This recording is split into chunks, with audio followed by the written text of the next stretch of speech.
another slap in the face for the Election Commission. The Election Commission is extremely compromised. The Election Commission and Mr. Vanish Kumar, the Election Commissioner, stand thoroughly exposed. ভারতবর্ষের গণতন্ত্রকে যারা নষ্ট করতে চায় তাদের মানুষ উপযুক্ত জবাব দেবে। এই যে কোর্টের রায় হলো, তারপরে মানুষের কোর্টের রায়। এসআইআর এর ফর্ম 7 কোথাও দেখা গেছে যে ফর্ম 7 জমা দিতে যাবেন বিরোধীরা, তার জন্য তাদের পুলিশে ধরছে। তো একমাত্র পশ্চিমবঙ্গ।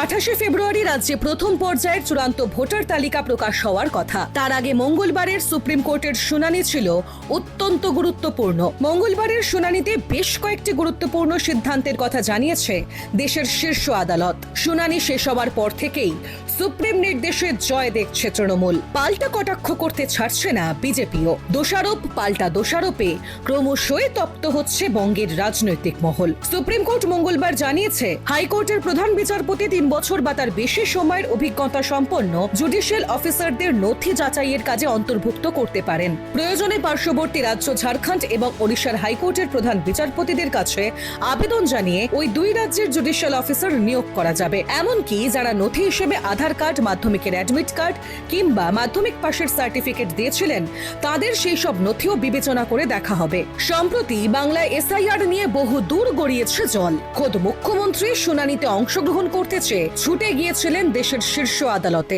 তৃণমূল এসআইআর নিয়ে যে দাবি জানিয়ে এসেছে, মঙ্গলবারের সুপ্রিম নির্দেশের পর তৃণমূল মনে করছে তাদের সেই সব অভিযোগ খতিয়ে দেখেই এই সিদ্ধান্তে পৌঁছেছে সুপ্রিম কোর্ট। তাই তৃণমূলের দাবি, সুপ্রিম কোর্টের এই সিদ্ধান্ত আসলে তাদের নৈতিক জয়।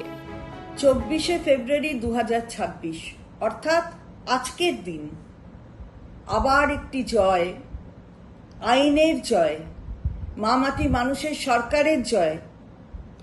সর্বোচ্চ আদালতের সিদ্ধান্তে এই ভোটের অধিকার দেওয়ার প্রক্রিয়াটাকেই বেআইনিভাবে পরিচালনা করছিল, তার জ্বলন্ত উদাহরণ হচ্ছে মাননীয় সর্বোচ্চ আদালত বারে বারে যে সিদ্ধান্তের কথা জানাচ্ছেন।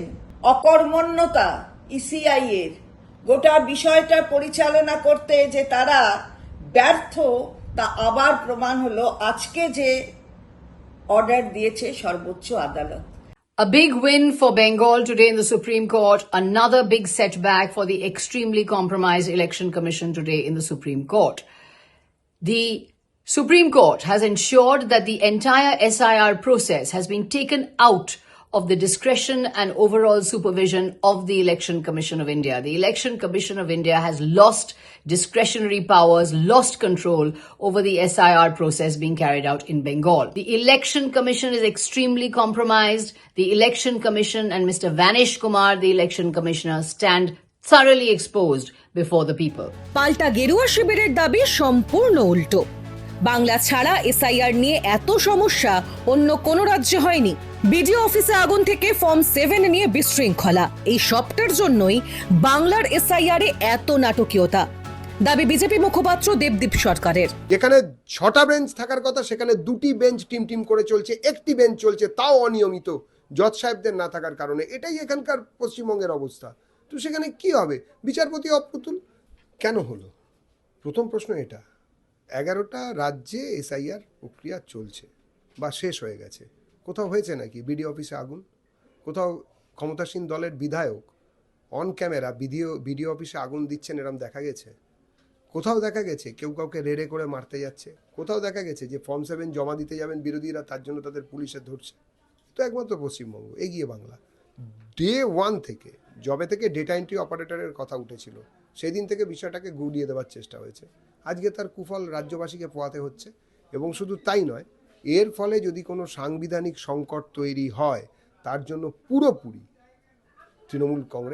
তৃণমূল বলছে সুপ্রিম কোর্টের এই সিদ্ধান্ত প্রমাণ করে এসআইআর পরিচালনা করতে কমিশন ব্যর্থ।